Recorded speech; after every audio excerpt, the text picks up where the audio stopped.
Ouais, à moi. Allez, dis donc, ouais.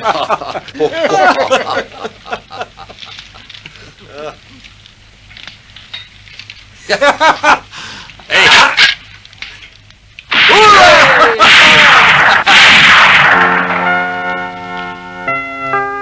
Guidé par Bon-Ami, le mal nommé, Monsieur Forestier et ses hommes sont partis chasser Amandine, l'ours géante, reine de la montagne et vénérée comme une déesse par les Indiens. Pour sauver ses petits, Amandine attire les chiens et les chasseurs sur ses traces, loin du repère où les oursons sont cachés. Plus tard, au cours de la chasse, Amandine surprend Monsieur Forestier et va le tuer, mais Daklahoma arrive à temps pour abattre l'ours géante et sauver le chasseur imprudent. Daklahoma, très triste d'avoir été obligé d'abattre Amandine, permet à Moy de prendre les deux oursons pour essayer de les élever.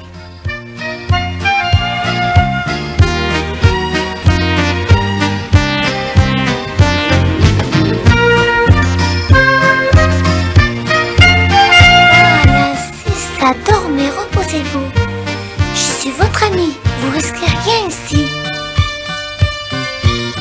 Personne n'essaiera plus de vous faire de mal parce que mon papa et moi, on sera là pour vous protéger.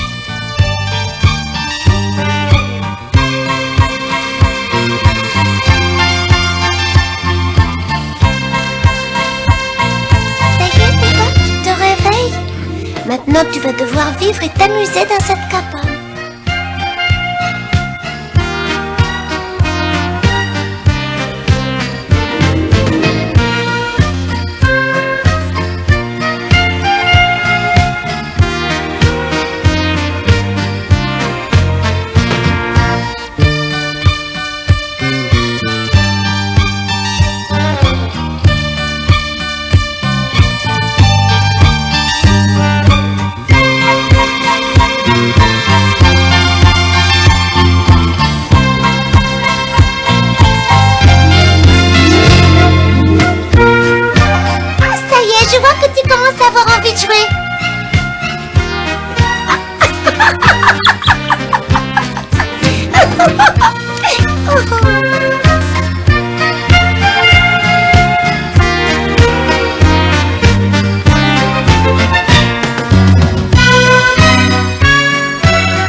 Vous aviez raison d'avoir peur du feu, c'est dangereux, mais dans une cheminée, il n'y a rien à craindre. Allez, descendez, petit peureux, je vous dis que vous risquez rien du tout avec moi. Ne me laissez pas tout seul à vous regarder comme ça. Une autre fois, je ferai pas de feu, voilà. Alors, où ils sont les deux chérubins? On leur apporte de quoi se nourrir, mais qu'est-ce qu'il faut là-haut? Regardez un peu cette merveille, c'est du lait de chèvre avec une bonne dose de miel. Ça doit être bon comme tout, descendez. Attendez une petite minute. Mais c'est pas mauvais du tout, c'est même très bon. Si je m'écoutais, j'avalerais tout. Seulement, je me demande si ça ressemble à du lait d'ours. Qu'est-ce que tu en dis? Ça, je ne sais pas. Je t'avoue n'avoir jamais goûté au lait d'une maman ours. Eux seuls pourraient le dire, mais pour ça, il faudrait qu'ils descendent de là-haut. Allez!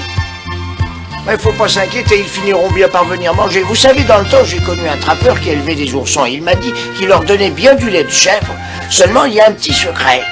Ah, quel secret? Quand on prépare à manger, il faut préparer une écuelle pour chacun des oursons. Et surtout, pas tout mettre ensemble. Sinon, ils se chamaillent entre eux pour savoir qui passera le premier et qui en mangera le plus. Exactement comme nous quand on était tout petit.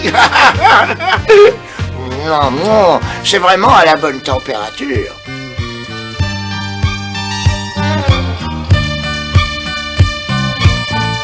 Mais oui, c'est bon, venez. Le lait vient de nos chèvres et le miel, c'est mon papa qui l'a récolté dans un endroit secret de la montagne. Il n'y a pas de raison d'avoir peur. C'est très bon. Je pense qu'il faudrait peut-être un peu reculer pour les laisser s'approcher du lait sans crainte. Oui, c'est vrai, c'est ce que j'allais justement dire. Allez, mais qu'est-ce que vous attendez?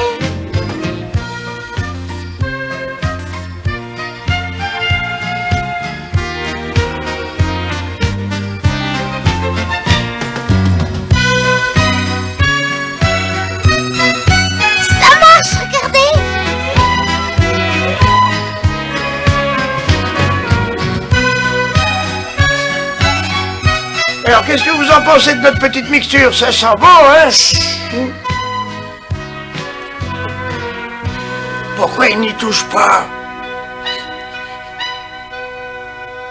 Ah ben, ils ont sûrement senti la différence d'odeur avec celle du lait de leur mère. Ou alors peut-être que tout simplement, ils n'ont pas faim. Oh, mais oncle Émile, ils ont forcément faim. Ils ont rien mangé depuis qu'on les a chez nous. Allez, approche Bouba, toi aussi, Frisquette. Si vous mangez pas, vous deviendrez pas grand.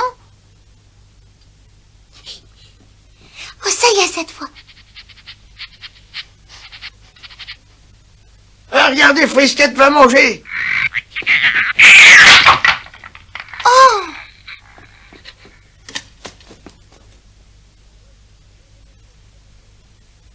Alors là, j'y comprends vraiment plus rien. Pourtant, on les avait servis exprès dans 2 écuelles séparées. Vous avez vu comme Bouba a empêché brusquement sa sœur de goûter à son lait? Mais moi, je sais pourquoi. Ah oui, bah alors explique-nous. Parce que Bouba a tout simplement obéi à ce que lui disait leur maman. Personne n'avait le droit de toucher un aliment avant qu'elle le leur permette. Mais ce qu'ils savent pas maintenant, c'est qu'elle viendra plus jamais leur dire que ce qu'ils vont manger est bon ou mauvais.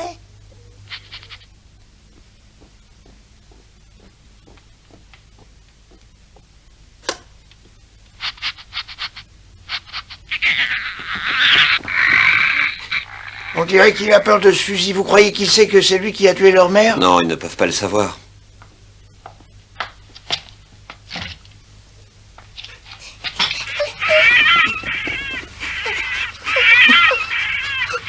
Vous n'avez pas à avoir peur. Je vous donne ma parole que jamais ce fusil ne sera utilisé contre l'un de vous deux.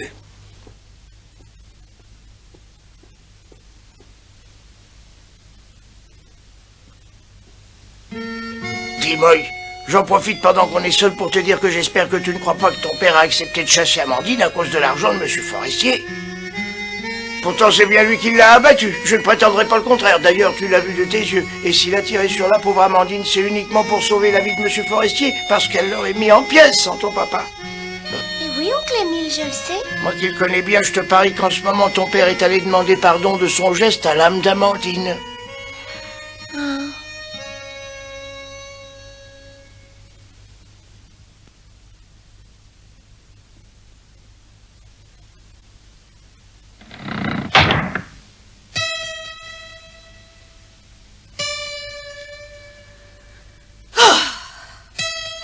Il est tard, ma chérie. Va te coucher. Non, excuse-moi, maman, mais j'irai pas dormir de toute la nuit. Je t'ai déjà dit que je voulais rester debout et faire des prières pour la pauvre Amandine. Oh bon, écoute, ça suffit comme ça. Maintenant, tu vas obéir et vite. Mais enfin, ma chérie, tu sais bien que si tu ne dors pas de la nuit, tu seras morte de fatigue demain. Mais ça m'est égal. Qu'est-ce qui se passe ici? Pourquoi ces disputes? Joy dit qu'elle ne veut pas aller dormir de la nuit. Elle veut prier pour Amandine. Et attendez, c'est pas tout. Elle a rien voulu manger depuis ce matin. Voyons, ma chérie, écoute ce qu'on te dit, sois un peu raisonnable. Papa, pourquoi t'es parti chasser Amandine? Qu'est-ce qu'elle t'a fait à toi? Pourquoi tu voulais tellement la tuer? Écoute, ma chérie, il faut bien que tu comprennes que les animaux sont là pour servir les besoins de l'homme et quelquefois pour le distraire. Ah oui, qui c'est qui t'a dit ça? T'as parlé avec les animaux, ils t'ont répondu et ils ont dit qu'ils étaient d'accord pour se faire tuer? Voyons, Joy. Mais enfin, si j'étais une petite ours et si des hommes tuaient ma maman et mon papa, il faudrait que je trouve ça normal. Mais chérie, tu as de bien curieuses comparaisons. Et puis tu oublies une chose, c'est qu'un ours est un animal sauvage. Et alors, pour ces petits, c'est une maman comme toutes les autres mamans, et il l'aimait et se réfugiait près d'elle quand il se faisait peur.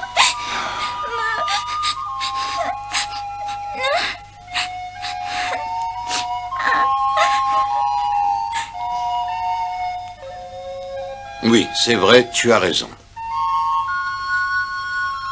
On devrait toujours penser que les animaux éprouvent des sentiments et des douleurs comme n'importe quel être humain. Je n'irai plus jamais chasser de toute ma vie.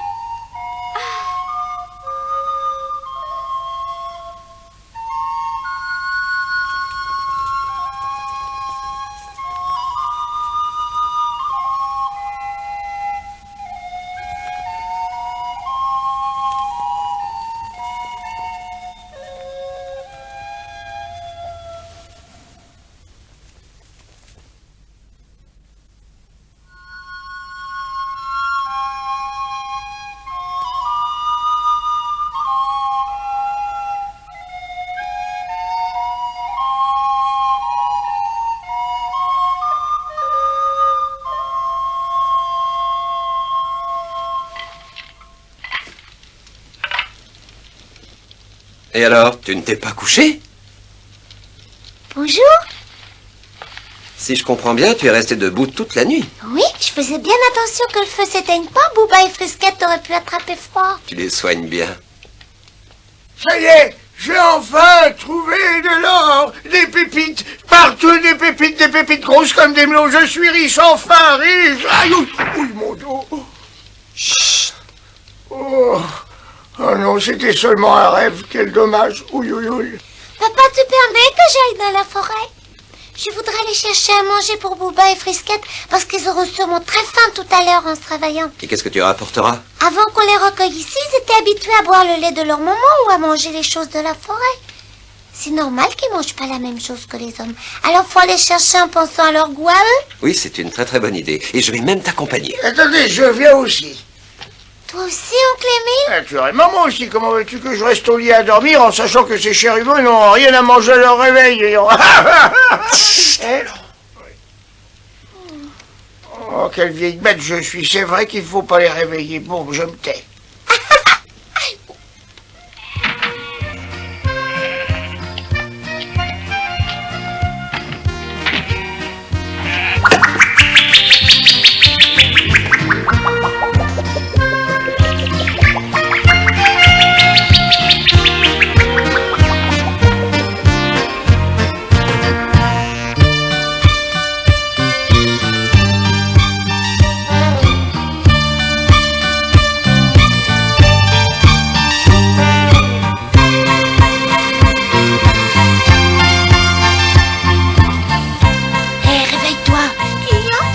Regarde, on est seul.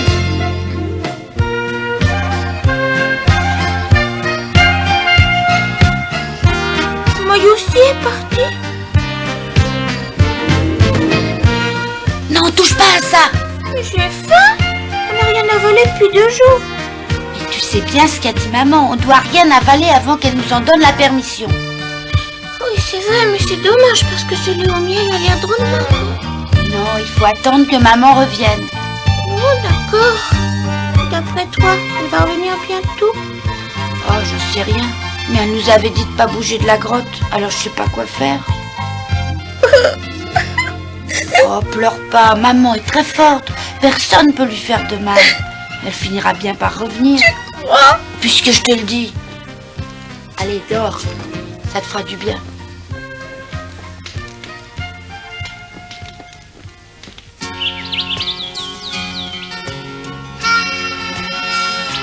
Dis papa, t'as une idée de ce que des petits ours ils peuvent bien manger dans la montagne? Les ours, ça mange un peu de tout. Mais quand ils sont jeunes, je suppose qu'ils doivent manger des fruits sauvages. À propos, est-ce que je vous ai raconté ce que m'avait appris un vieil ami qui chassait les ours il y a déjà très longtemps? Oui, d'accord, pardon. Mais c'était complètement idiot, puis j'ai oublié. Il faut dire que j'ai plus toute ma mémoire. Ah, mais au fait, qu'est-ce qu'on fabrique ici, nous? D'abord, on attend que tu arrêtes de parler. Ou alors, si on commence à t'écouter, on en a pour toute la journée. Oui, tu as raison. Mais qu'est-ce que tu veux? C'est tout ce qui nous reste à nous les vieux, la faculté de parler. Alors on en profite. Ah, ça y est, je me rappelle. On est parti chercher à manger pour tes 2 nouveaux enfants, d'accord, Omar? Mes nouveaux enfants? Ah oui, les 2 jours sont Booba et Frisquette. Et pour moi, c'est comme si j'avais 2 nouveaux petits-neveux. Alors quand on y pense, c'est tout à fait normal qu'on aille leur chercher de bonnes choses pour les nourrir. C'est normal. Allons-y.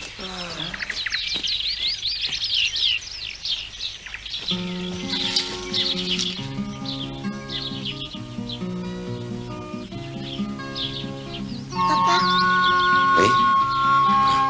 tu sais papa, je voulais te dire que je t'en voulais pas d'avoir tué Amandine. J'ai bien vu que tu y avais été obligé. Merci.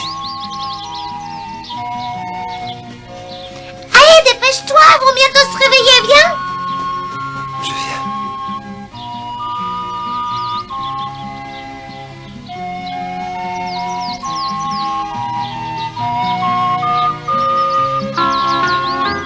Oui? Oui papa. Je te promets solennellement de veiller sur ces 2 petits ours comme s'ils étaient mes propres enfants. Exactement comme sur toi. Je le dois à Amandine, la reine de la montagne, que j'ai été obligé d'abattre. Oui, moi aussi je m'occuperai bien d'eux. Si tu les traites comme tes enfants, moi je les traiterai comme mon frère et ma sœur. Écoute-moi, c'est très important.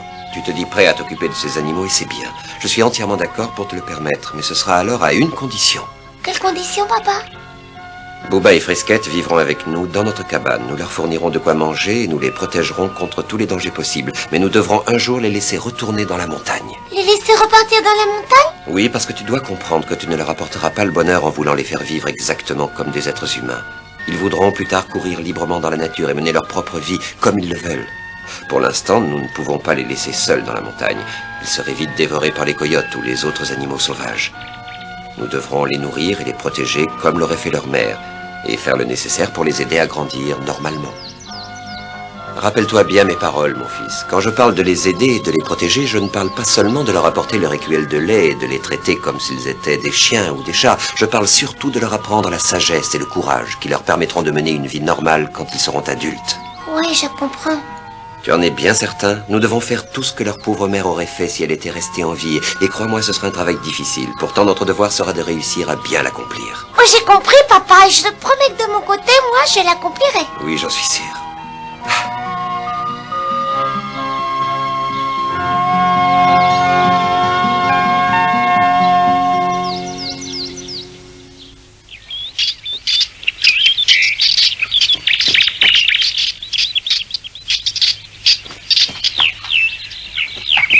Bonjour.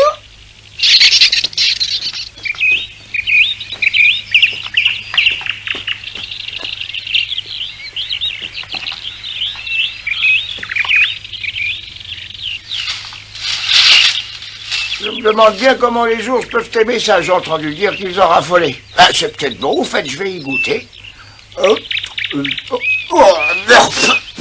C'est dégoûtant.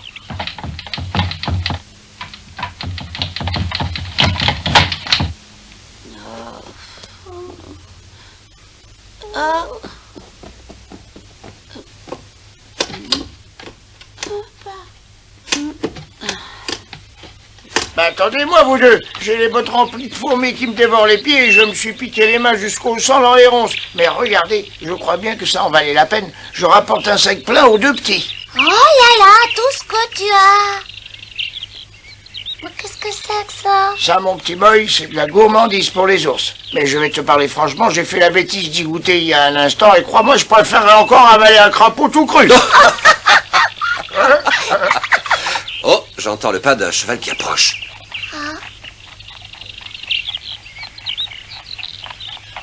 Ah oui, tu avais raison, regardez, c'est Monsieur Forestier. Oh, il a un nez de joie avec lui.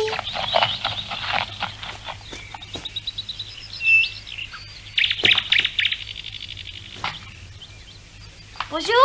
Je ne m'attendais pas à votre visite, monsieur Forestier. Quelque chose ne va pas? Mais si, tout va très bien. Je suis venu à cause de ma fille qui a insisté pour que je l'emmène voir comment les deux oursons se comportaient. Tu veux dire maintenant qu'ils ont plus leur maman? Oui, j'ai passé toute la nuit à faire des prières pour eux et à penser à eux. Et ce matin, je suis venue prendre de leurs nouvelles. Oh vite, Moy, dis-moi comment ils vont. Très bien, ils ont passé la nuit dans la cabane tout près du feu, ils ont dormi comme des loirs. Et regarde, on est allé leur chercher à manger ce qu'ils aiment dans la montagne. Oh, c'est pas tout, regarde ça. Moi, je leur ai apporté un sac de caramel. Tu sais ce qu'ils aiment tellement. Oh, ça alors, c'est formidable. Ils doivent être réveillés maintenant, ils vont avoir peur. Allez, viens. Oui, j'arrive. Non, attends, Joy, attends un peu. Cette petite est déjà une vraie femme, elle écoute pas ce qu'on lui dit, elle en fait qu'à sa tête. Ah oui, c'est une femme.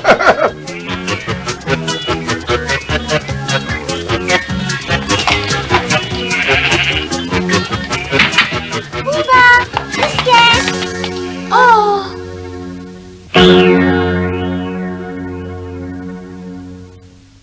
Ils sont partis. Mais où ça? Ils sont plus là, papa, ils sont partis. Les oursons ne sont pas partis de la cabane pour fuir leur ami Moy. S'ils se sont échappés, c'est parce qu'ils étaient follement inquiets sur le sort de leur maman, Amandine, la reine de la montagne.